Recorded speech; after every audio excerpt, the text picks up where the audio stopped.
Hello friends, কেমন আছো আপনারা? আশা করছি সবাই খুব ভালোই আছে। তো চলো আজকে তোমাদের সাথে শেয়ার করব টক অ্যান্ড মিষ্টি দইয়ের রেসিপি। তো টক দই আর মিষ্টি দই এখন গরমকালে প্রায়ই লাগে লাস্সি খেতে। তার জন্য আমি 2 লিটার দুধ নিয়ে নিলাম। আর এখানে চিনি শিরা করে নিয়েছি। আমি এখানে বাতাসা ব্যবহার করেছি, লাল কালারের বাতাসাটা ক্যারামেল করে নিলাম। আর এখানে টক দই গুলে রেখে দিয়েছিলাম। তো 2 লিটার দুধকে আমি 1.5 লিটার করে নিয়েছি শুকিয়ে। আর এই যে দেখো ক্যারামেলটা অনেকটা ঠান্ডা হয়ে গেছে। আর এখানে দুধটাও আমি ঢেলে দিলাম।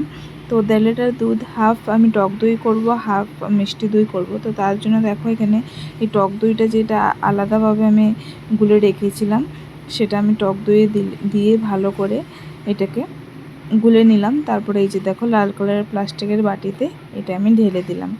এখন আমি মিষ্টি দইটা করব। তো একদম ঠান্ডা হলে হবে না, যাতে আঙ্গুলটা ঢুকিয়ে রাখা যায় ওরকম গরম থাকতে হবে।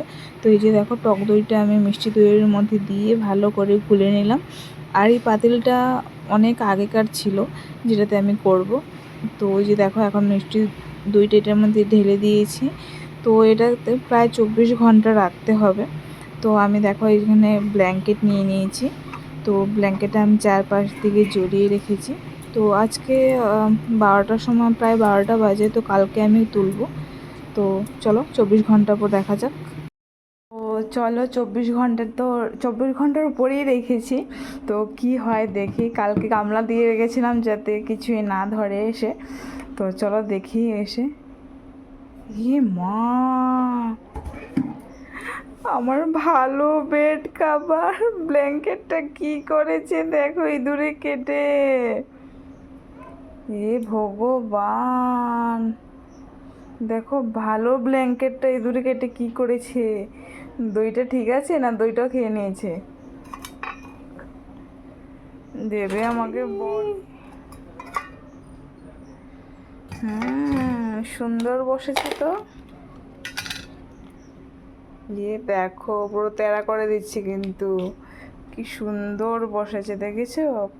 পড়ছেই না, খুব সুন্দর বসেছে দইটা। এটা হলো মিষ্টি দই, এটা টক দই।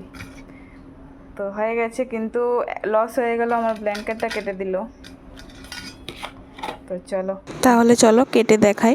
তো আগে মিষ্টি দইটা কাটি।